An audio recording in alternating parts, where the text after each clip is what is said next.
আজকে মাংস দিয়ে ভাত খাওয়া হবে, তবে কি মাংস সেটা পরে শেয়ার করব। ফার্মের মুরগি নাকি সবার ঘরের পোলাপানি ফার্মের মুরগি খেতে চায়। ফার্মের মুরগি খেয়ে খেয়ে এক একজন ফার্মের মুরগির মতো হয়ে গেছে। তো আজকে আমি ফার্মের মুরগি রান্না করি নাই, আমি রান্না করেছি গরুর মাংস। তো এই তো গরুর মাংস, খুব ঝালও দিই নাই আবার কম ঝালও না, মিডিয়াম ঝাল দিয়ে করেছি।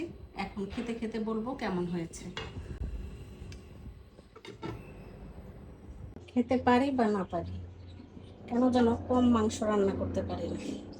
এরকম পাতিল ভরে রান্না করব, চোখের শান্তি পাবো, এটাই আমার কাছে বড়।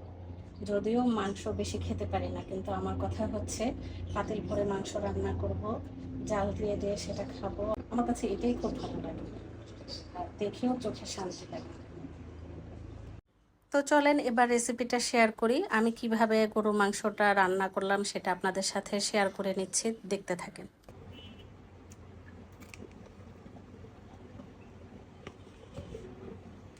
3 4 5 দুইটা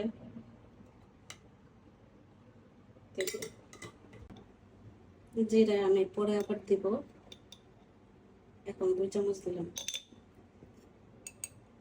মশলাটাও আবার পরে দিব, এখন একটু দিলাম। এই মশলাটাও আমি সামান্য পরিমাণ দিলাম, এগুলো সব নামানোর আগে দেব। এখন হচ্ছে লবণ দেওয়ার পালা। আমি সবসময় তরকারিতে লবণ দিই, তারপরও আমার তরকারিতে লবণ হয় না। 3 4 5 সয়াবিন তেল দিয়ে মাখাবো।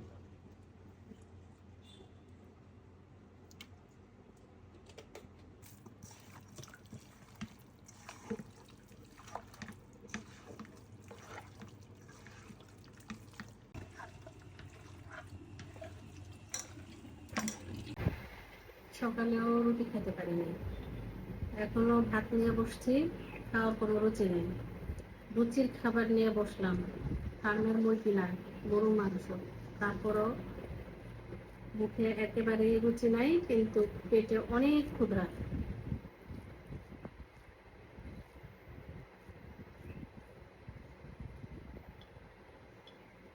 বিসমিল্লাহ বলে খেয়ে দেখি।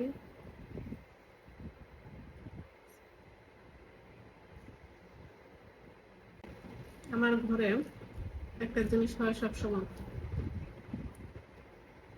যেদিন ঝাল কম হবে ওই দিন বলবে ঝাল কম হয়েছে কেন, আবার যেদিন ঝাল বেশি হবে সেই দিন বলবে অনেক ঝাল দিছো। কি একটা অবস্থা। কিন্তু আমি তো ঝাল বেশি খাই,